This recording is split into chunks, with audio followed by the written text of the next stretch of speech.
সারাদিন অনেক কাজ করে তারপরে গেছিলাম বাজারে। সো হ্যালো এভরিওয়ান, কেমন আছো তোমরা সবাই? আশা করি খুব ভালো আছো। আজ তো বৃহস্পতিবার, আমাদের বাড়িতে এক এক দিন এক এক রকমের রান্না হয়, কিন্তু তার মধ্যে বৃহস্পতিবারের দিন ডাল ও শাক হবেই। আমার মা তো ডাল রান্না করবে, সেই ডাল দিয়ে আমার মা তেতো পাট পাতা নাড়বে। তাই আমি এসেছি বৌদিদের বাড়ি তেতো পাট পাতা নিতে। এই একই জায়গায় তেতো পাট পাতা আর ডাটা বনেছিল আমার মা। আর দেখো এই ডাটাটা কত বড় হয়ে গেছে, আমার থেকেও কত বড় হয়ে গেছে। এখন দেখে মনে হচ্ছে একটা বড় গাছ হয়ে গেছে। এই ডাটাটা রেখেছে বীজ করার জন্য, কিন্তু এখনই পর্যন্ত ফুলই আসলো না। বীজ যে কবে হবে আমি দেখতে চাই, ও আরো কত বড় হবে। এই ডাটাগুলো কিন্তু খুব ভালো খেতে। বাড়ি এসে দেখি আমার সুন্দরী পুর্তুলিকা ফুল গাছে আজকে 4টে ফুল ফুটেছে। দেখতে কতই না ভালো লাগছে বলো। আচ্ছা তোমরা বলো তো, ফুল কে কে ভালোবাসো? যদিও এটা জানা কথা যে ফুল সবাই ভালোবাসে, ফুল তো ভালোবাসারই প্রতীক। মানে আমি এখানে বলতে চাইছি যে ফুলটা গাছে আছে সেটাকে ভালোবাসো না হাতে তুলে ভালোবাসো? যদি হাতে তুলে ভালোবাসো তাহলে আর ভালোবাসলে কোথায়? ফুলটা তোমার হাতে আসার পর কিছুক্ষণ পরেই তো নষ্ট হয়ে যাবে, কিন্তু গাছে কিন্তু সেটা হবে না, সেটা কিন্তু ভালোই থাকবে। তো যাই হোক, আমাদের পাট শুকানো কিন্তু শুরু হয়ে গেছে। এই পাটগুলো ছিল ধান খেতে অনেকদিন আগে কেটেছে, তারপর জাগ দিয়ে জাগও হয়ে গেছে আর 2 দিন ধরে ঝাড়াচ্ছে বাবা। আর আমাদের তো শোকাতে হবে।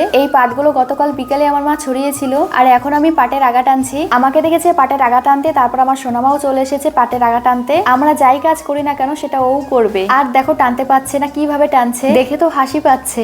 না করার পরেও না আমি করব। তারপর দুপুরে এসেছিলাম বাজারে, আমার কিছু কেনাকাটা করার ছিল বা অন্য কাজ ছিল। তোমরা বলো তো স্টেশনটা কে কে চিনতে পারছো? তো ভিডিওটা কেমন লাগলো জানিও। দেখা হচ্ছে পরবর্তী কোনো ভিডিওতে, ততক্ষণ জন্য টাটা, ভালো থেকো সবাই।